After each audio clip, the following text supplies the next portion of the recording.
Hello बच्चों, स्वागत है आपका आज की इस वीडियो में। आज की इस वीडियो में हम बात करेंगे त्रिकोणमिति। किसकी बात करेंगे? त्रिकोणमिति की। त्रिकोणमिति क्या होता है पहले हम आपको ये समझाएंगे, ठीक है। जो भी बच्चे क्लास 10th में हैं या जो भी कंपटीशन कर रहे हैं जिनको ट्रिग्नोमेट्री बिल्कुल भी नहीं आती है, तो इस बात की मैं गारंटी ले रहा हूँ आज की वीडियो देखने के बाद आपको जो आपके अंदर जो त्रिकोणमिति को लेकर डर है, जो डर है वो आपको बिल्कुल निकल जाएगा। बिल्कुल बेसिक से आज मैं आपको ट्रिग्नोमेट्री समझाने जा रहा हूँ। इससे ज़्यादा शुरुआती से ट्रिग्नोमेट्री आपको कोई भी पूरे यूट्यूब पे आप किसी वीडियो में देख लेना, इससे ज़्यादा शुरुआत से आपको ट्रिग्नोमेट्री कोई भी नहीं समझाएगा, ना आपको इतनी ज़्यादा शुरुआत से आपको कोई ट्रिग्नोमेट्री वीडियो मिलेगी। जो भी बच्चे नए हैं, 9th में हैं, 10th में हैं, अभी कंपटीशन कर रहे हैं, वो आए और इस वीडियो को देखें। एकदम शुरुआत से मैं वीडियो शुरुआत करने जा रहा हूँ। तो अगर आपने यूट्यूब पे ये वीडियो देख ली तो उसके बाद आपको कोई वीडियो देखने की जरूरत नहीं है। सारे फंडामेंटल्स जितना आपको ट्रिग्नोमेट्री का बेस है इस वीडियो को देखकर आपको क्लियर हो जाएगा, ठीक है। चलिए शुरुआत करते हैं। पहले हमको देखना है ट्रिग्नोमेट्री। इसको हिंदी में बोलते हैं त्रिकोणमिति। त्रिकोण का मतलब क्या होता है? त्रिकोण का मतलब होता है तीन कोणों वाली आकृति। त्रिकोण का मतलब क्या होता है? त्रिकोण का मतलब होता है तीन कोणों वाली आकृति। तीन कोणों वाली आकृति। अब तीन कोण वाली आकृति क्या होती है तो आपको पता है त्रिभुज होता है, ठीक है। मतलब जो हमारी त्रिकोणमिति कार्य करती है वो सिर्फ त्रिभुज पे कार्य करती है, त्रिभुज के अलावा ये किसी भी आकृति पे कार्य नहीं करती। इस बात को आप ध्यान रखना है। तो त्रिकोणमिति का मतलब क्या होता है? तीन कोणों वाली आकृति को हम क्या बोलते हैं? त्रिकोणमिति बोलते हैं। त्रिकोणमिति क्या करती है? तीन कोणों वाली आकृति पर ही कार्य करती है। यानी तीन कोण वाली आकृति क्या होती है? तीन कोण वाली आकृति हमारी होती है त्रिभुज, ठीक है। अब त्रिभुज में भी क्या शर्त है? ये बेटा त्रिभुज में भी ये सिर्फ समकोण त्रिभुज पर कार्य करती है। किस पे कार्य करती है? समकोण त्रिभुज पर। अब समकोण त्रिभुज कौन सा है? समकोण त्रिभुज एक ऐसा त्रिभुज होता है जिसमें आपकी एक भुजा 90 डिग्री की होती है, यानी कि 90 डिग्री की जिसमें एक भुजा होती है वो त्रिभुज आपका समकोण त्रिभुज कहलाता है, ठीक है। चाहे आप इसको आकृति में ऐसे भी बना सकते हैं और चाहे आप इसको ऐसे भी बना सकते हैं। इसमें आपका एक कोण कैसा होगा? एक कोण 90 डिग्री का होगा, यानी कि ऐसा त्रिभुज जिसमें आपकी एक भुजा 90 डिग्री की होती है उसको हम समकोण त्रिभुज कहते हैं। तो ये तो था त्रिकोणमिति आपका एकदम शुरुआत से, सही है। त्रिकोणमिति का मतलब क्या होता है? तीन कोणों वाली आकृति, यानी कि जो हमारी त्रिकोणमिति होती है वो हमारी त्रिभुज प्रकार करती है। और त्रिभुज भी कैसा होना चाहिए? समकोण त्रिभुज होना चाहिए। ऐसा नहीं है कि ये वाला त्रिभुज हो गया या ये वाला त्रिभुज हो गया, ये इन पे कार्य नहीं करेगी। त्रिकोणमिति केवल और केवल समकोण त्रिभुज पर कार्य करती है। इस बात को आपको ध्यान में रखना है, ठीक है। चलिए आगे चलते हैं। अब समकोण त्रिभुज, अब हम बात कर रहे हैं समकोण त्रिभुज की। किसकी बात कर रहे हैं? अब हम बात कर रहे हैं समकोण त्रिभुज की। तो समकोण त्रिभुज क्या होता है? ठीक है, हम बात कर रहे हैं समकोण त्रिभुज की। समकोण त्रिभुज आपका क्या होता है? ये वाला आपका कौन सा त्रिभुज होता है? ये वाला आपका समकोण त्रिभुज होता है, ठीक है। मानो ये हमारा त्रिभुज है ABC, त्रिभुज है आपका ABC, ठीक है। तो त्रिभुज कैसा होगा? ये आपका होगा 90 डिग्री। अब हमारे त्रिभुज में तीन भुजाएं होती हैं। त्रिभुज में तो कौन सी भुजा होती हैं? तीन भुजा होती है। पहली भुजा होती है आपकी कर्ण, दूसरी भुजा होती है आपकी लंब और तीसरी भुजा होती है आपकी आधार, ठीक है। हमारे त्रिभुज की तीन भुजाएं होती है समकोण त्रिभुज की, कर्ण, लंब और आधार। कर्ण को आप हाइपोटेनियस बोलते हैं, कर्ण को आप क्या बोलते हैं? हाइपोटेनियस बोलते हैं। लंब को आप लोग परपेंडिकुलर बोलते हैं, ठीक है। और आधार को हम लोग क्या बोलते हैं? आधार को हम लोग बेस बोलते हैं, ठीक है।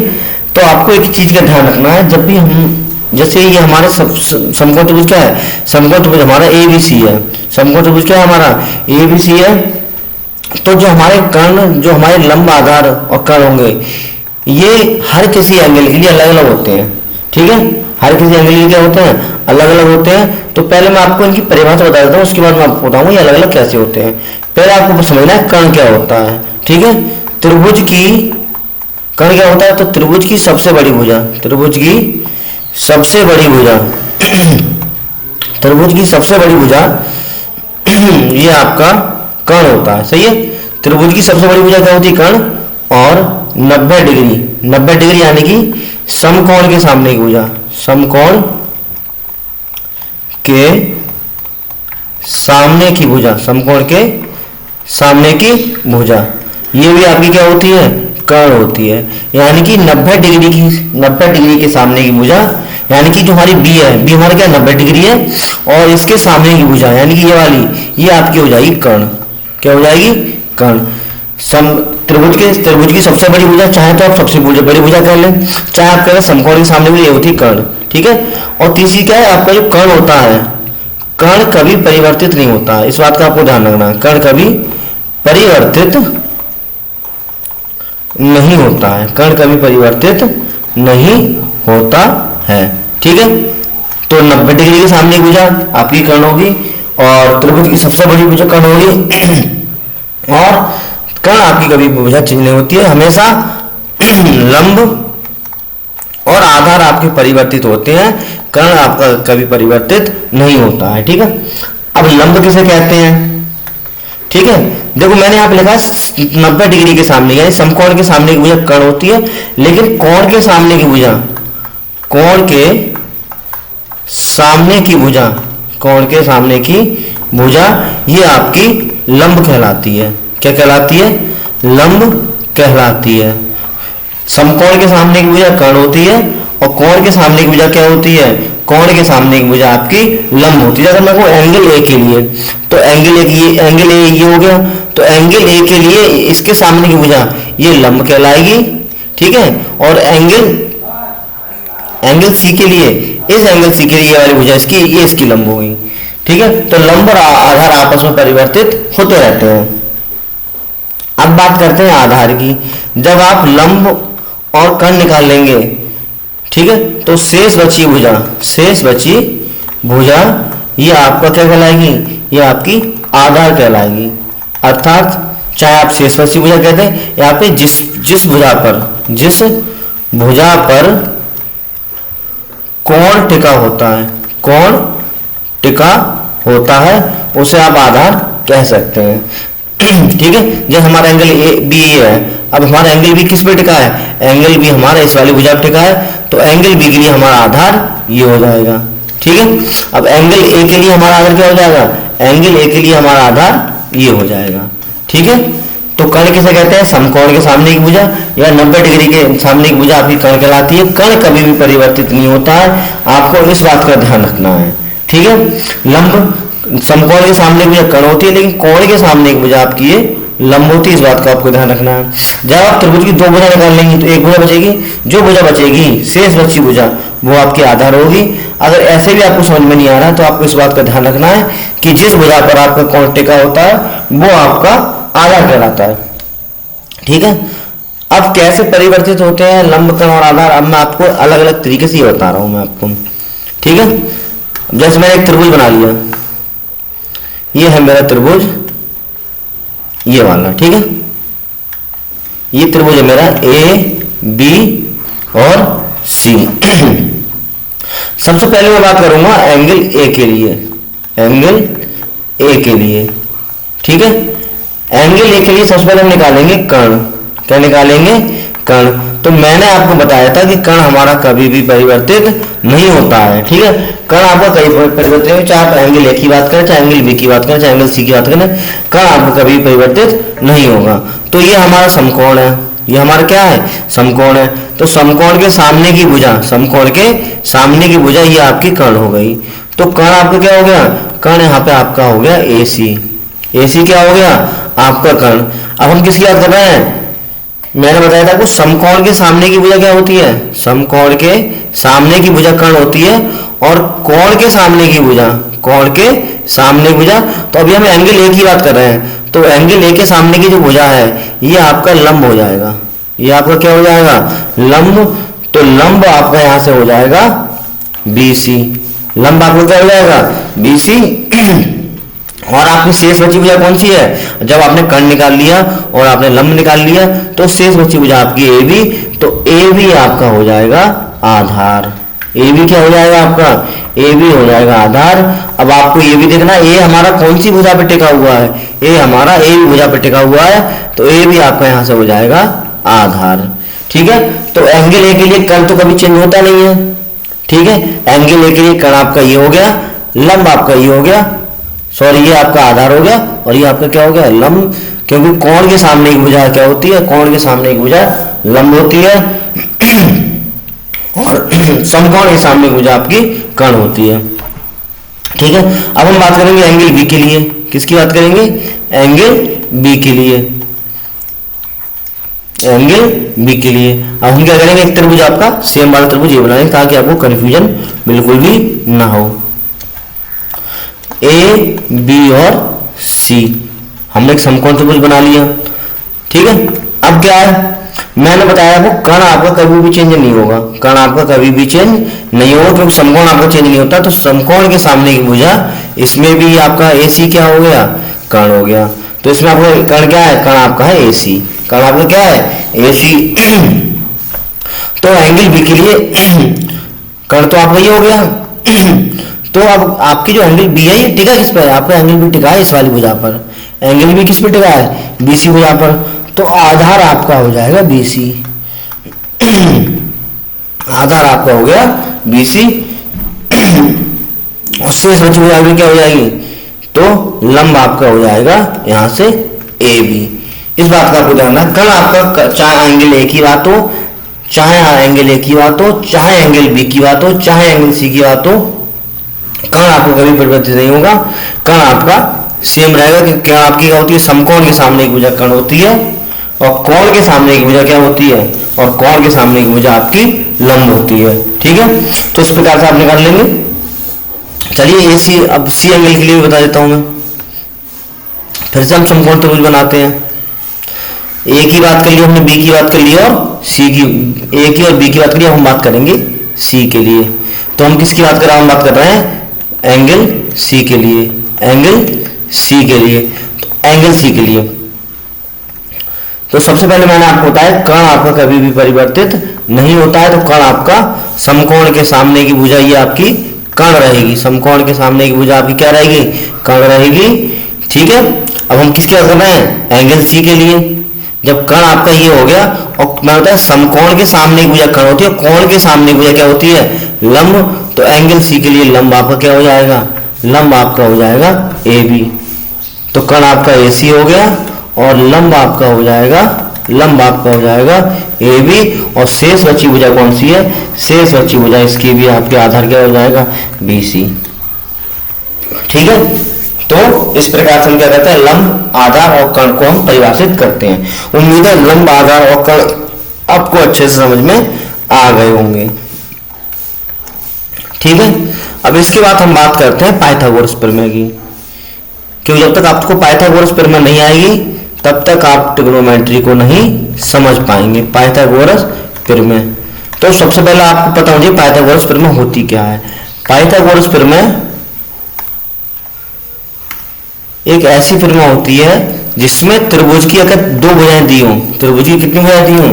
त्रिभुज की दो भुजा दी हों, तो उसमें हम क्या करते हैं? तीसरी भुजा निकालते हैं।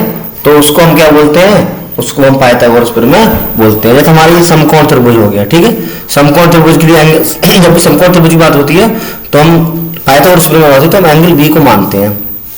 तो हमारा कर्ण क्या हो गया? कर्ण हमारा ये हो गया, ये हमारा लंब हो गया और ये हमारा क्या हो गया? ये हमारा आधार हो गया। ठीक है, ये हमारा क्या हो गया? ये हमारे लंब, कर्ण और आधार हो गए। तो पाइथागोरस प्रमेय का फॉर्मूला क्या होता है? पाइथागोरस प्रमेय का फॉर्मूला होता है कर्ण का स्क्वायर। किसका स्क्वायर? कर्ण का स्क्वायर बराबर लंब का स्क्वायर प्लस आधार का स्क्वायर। ठीक है, तो पाइथागोरस प्रमेय का यूज जब कराता है जब त्रिभुज की दो भुजाएं दी हो और उसने बोल दिया हो त्रिभुज की तीन भुजाएं निकालो, तो हम उसमें पाइथागोरस प्रमेय का प्रयोग करते हैं। कैसे प्रयोग करते हैं ये भी समझ लीजिए आप। जैसे एक हमारा समकोण त्रिभुज है। ठीक है, ये समकोण त्रिभुज है हमारा ए बी सी। ठीक है, उसमें क्या है भाई आपका ये वाली भुजा आपकी 3 है और ये वाली भुजा आपकी 4 है। अब उसने कह दिया आपको पाइथागोरस प्रमेय से कर्ण निकालना है। ठीक, क्या निकालना है? कर्ण निकालना है। तो पाइथागोरस प्रमेय क्या होती है आपकी? कर्ण का स्क्वायर यानी कि हाइपोटेन्यूस का स्क्वायर, लंब का स्क्वायर प्लस आधार का स्क्वायर यानी कि बेस का स्क्वायर।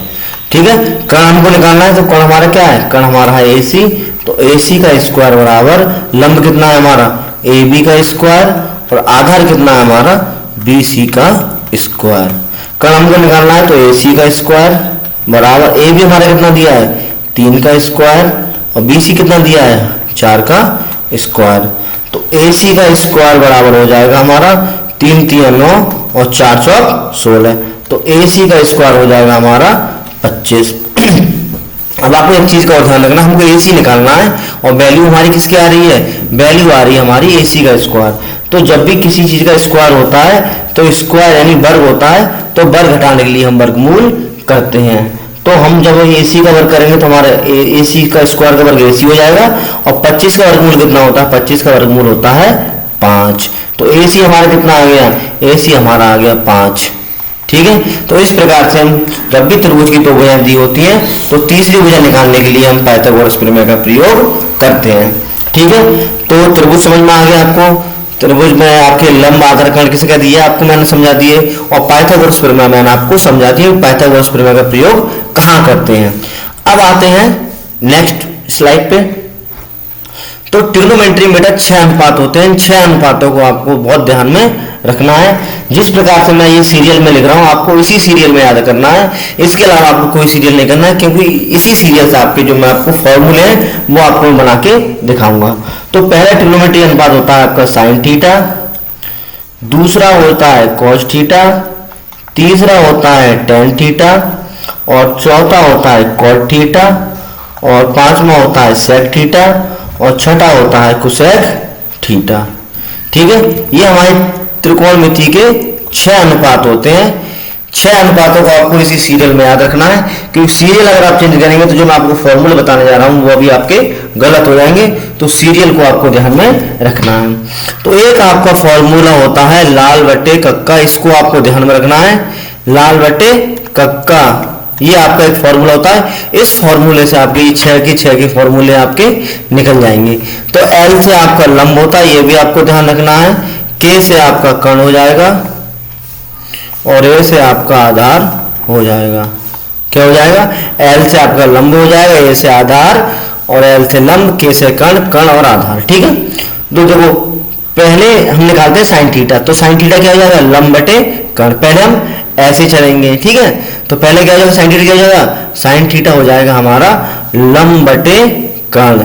तो साइन थीटा क्या हो जाएगा आपका, लंब बटे कर्ण। तो साइन थीटा का फॉर्मूला क्या होता है, लंब बटे कर्ण। अब कॉस थीटा आते हैं, कॉस थीटा क्या हो जाएगा, आधार बटे कर्ण।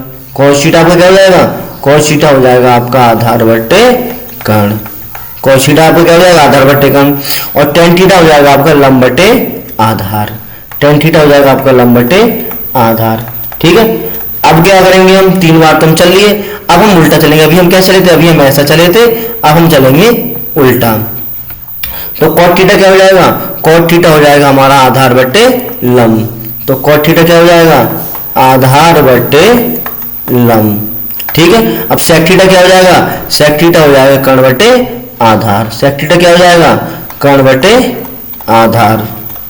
ठीक है, और कोसेक थीटा क्या हो जाएगा, कोसेक थीटा हो जाएगा आपका कर्ण बटे लंब। कोसेक थीटा आपका हो जाएगा कर्ण बटे लंब। तो ये 6 फॉर्मूले होते हैं आपके, 6 अनुपात होते हैं ट्रिग्नोमेट्री को, आपको इनको ध्यान में रखना है। और लाल बटे कक्का की सहायता से आपको ये सारे याद करने हैं, बड़ी आसानी से आपको याद हो जाएंगे, इस बात में कोई भी दोराहा नहीं है। ठीक है, तो साइन थीटा क्या हो जाएगा, साइन थीटा आपको हो जाएगा लंब बटे कर्ण। साइन थीटा क्या हो जाएगा आपका, साइन थीटा हो जाएगा लंब बटे कर्ण। कॉस थीटा क्या हो जाएगा, आधार बटे कर्ण। टेन थीटा क्या हो जाएगा, लंब बटे आधार। ठीक है, और कॉट थीटा क्या हो जाएगा, अब उल्टा चलेंगे हम, आधार बटे लंब। और सेक थीटा क्या हो जाएगा, कर्ण बटे आधार। और कोसेक थीटा क्या हो जाएगा, कर्ण बटे लंब। तो ये 6 त्रिकोणमितीय अनुपात होते हैं। ठीक है, अब ये 6 के 6 इनमें भी आपस में संबंध होते हैं। जैसे कैसे क्या संबंध होते हैं मैं आपको वही बताने जा रहा हूं। ठीक है, अब क्या होता है आपका, इस बात को ध्यान रखना है, जो साइन थीटा होता है, साइन थीटा का और कोसेक थीटा का रिलेशन होता है।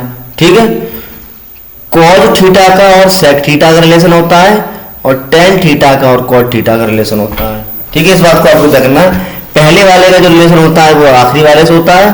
साइन थीटा का जो रिलेशन होता है, साइन थीटा किससे होता है, साइन थीटा का जो रिलेशन है वो कोसेक थीटा से होता है। कॉस थीटा का जो रिलेशन है वो सेक थीटा से होता है। और टेन थीटा का जो रिलेशन है वो कॉट थीटा से होता है। ठीक है, अब रिलेशन मैं आपको बता देता हूं। ये देखिए मैंने बताया साइन थीटा क्या होता है, साइन थीटा कोसेक थीटा का उल्टा होता है। सही है, तो क्या हो जाएगा, तो कोसेक थीटा आपका साइन थीटा का उल्टा होगा, ये इनका रिलेशन होता है। तो पहला रिलेशन तो आपका ये आ गया। दूसरा रिलेशन मैंने क्या बताया था, जो आपका कॉस थीटा होता है ये सेक थीटा का उल्टा होता है। तो क्या हो जाएगा, तो आपका सेक थीटा भी कॉस थीटा का उल्टा होगा, सेक थीटा भी क्या होगा, कॉस थीटा का उल्टा होगा।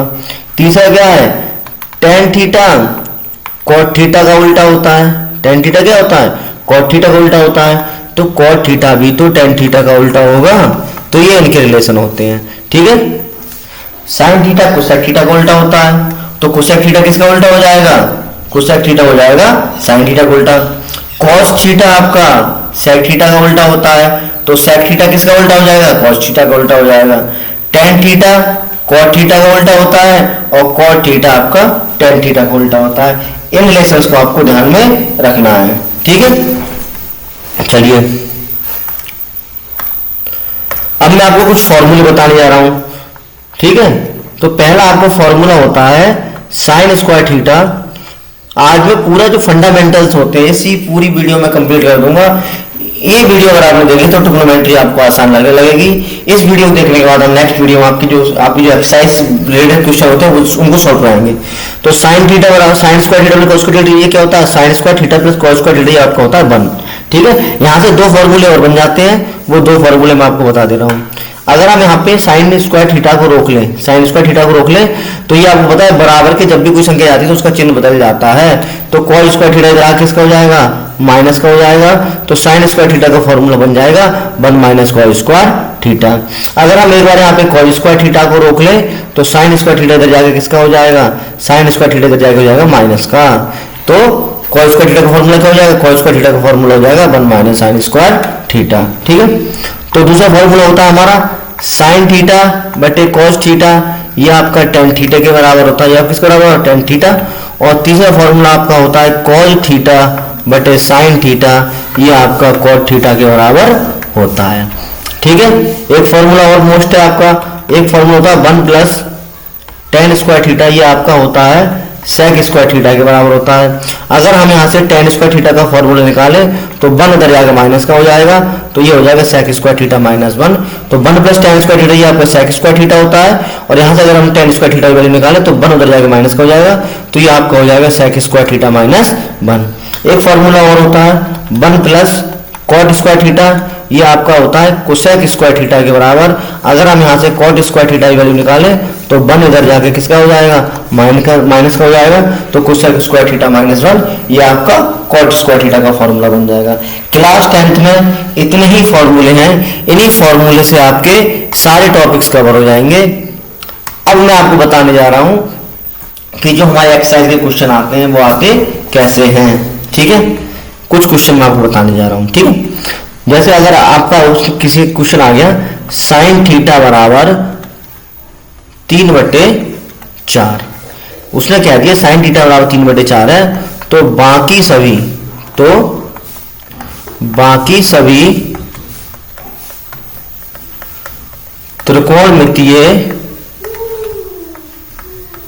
अनुपात निकालो। यानी कि उसने दे दिया है साइन थीटा बराबर 3/4 दे दिया है, तो हमें क्या निकालना है, हमें कॉस थीटा भी निकालना है, हमें टेन थीटा निकालना है, कॉट थीटा की वैल्यू निकालनी है, सेक थीटा की वैल्यू निकालनी है और कोसेक थीटा की वैल्यू निकालनी है। इसका मतलब ये है उसने साइन थीटा बराबर 3/4 दे दिया है, तो हमें क्या निकालना है, cos theta, tan theta, cot theta, sec theta और कोसेक थीटा की वैल्यू हमको निकालनी है। तो देखिए सॉल्व कैसे होगा, तो साइन थीटा बराबर कितना दे रखा है, साइन थीटा बराबर दे रखा है 3/4। और साइन थीटा होता क्या है ये भी आप समझो। साइन थीटा क्या होता है, साइन थीटा होता है आपका लंब बटे कर्ण। साइन थीटा क्या होता है, साइन थीटा होता है आपका लंब बटे कर्ण, तो यहां पे हम लिख लेंगे लंब बटे कर्ण। ठीक है, तो यहां से आपका लंब कितना आ गया, यहां से आपका लंब आ गया 3 और कण आ गया आपका 4। इस बात को आपको ध्यान रखना है। और हमको क्या निकालना है, हमको निकालना है आधार। क्या निकालना है, आधार। साइन थीटा बराबर 3/4 दिया है, तो साइन थीटा का फॉर्मूला क्या होता है, लंब बटे कण। तो लंब बराबर 3 हो गया, कण बराबर आपका कितना हो गया, 4 हो गया। आधार हमको निकालना है। अब त्रिभुज की 2 भुजाएं दे दी है और हमको तीसरी भुजा निकालनी, तो हम किससे निकालते हैं, मैंने आपको बता दिया पहले ही, ये हम निकालते हैं पाइथागोरस प्रमेय से। तो यहाँ हम लिख देंगे पाइथागोरस प्रमेय से, पाइथागोरस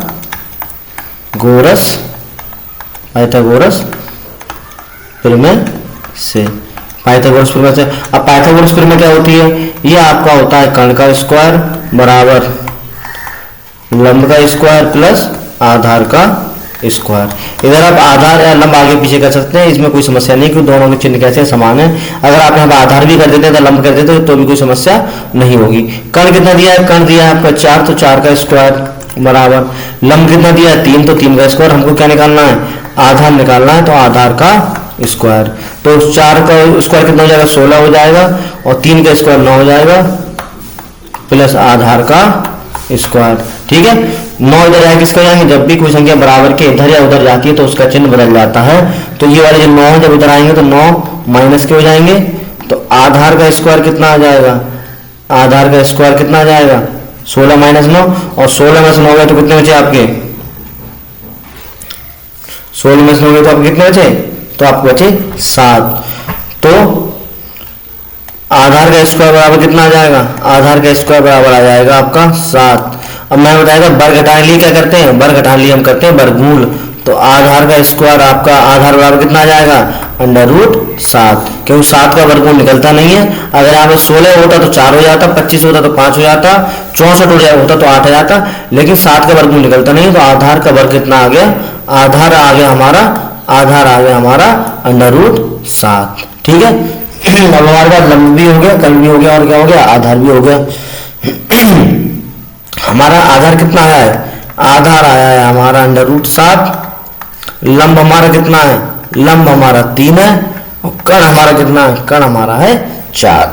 अब हम बाकी त्रिकोणमितीय अनुपात निकालेंगे। पहले साइन थीटा दे रखा है, तो हमको निकालना है cos theta, tan theta, cot theta, sec theta और cosec थीटा। ठीक है, ये हमको 5 निकालने हैं। तो यहाँ पे हम साइड में लिख देते हैं लाल बटे कक्का, ताकि आपको समझ में आता रहे। ठीक है, तो साइन थीटा दे रखा है, तो हमको क्या निकालना है, cos थीटा। ये साइन थीटा हमारा लंब बटे कण होता है, तो cos थीटा क्या होता है, cos थीटा हो जाएगा हमारा आधार बटे कण। cos थीटा क्या हो जाएगा, आधार बटे कण। अब आधार हमारा कितना आया है √7, और कण कितना है आपका 4, तो cos थीटा कितना आ गया, cos थीटा आपका √7/4। अब tan थीटा करते हैं। tan थीटा क्या होता है आपका, लंब बटे आधार। tan थीटा क्या होता है, tan थीटा होता है लंब बटे आधार। लंब कितना हमारा 3, आधार कितना आया है √7।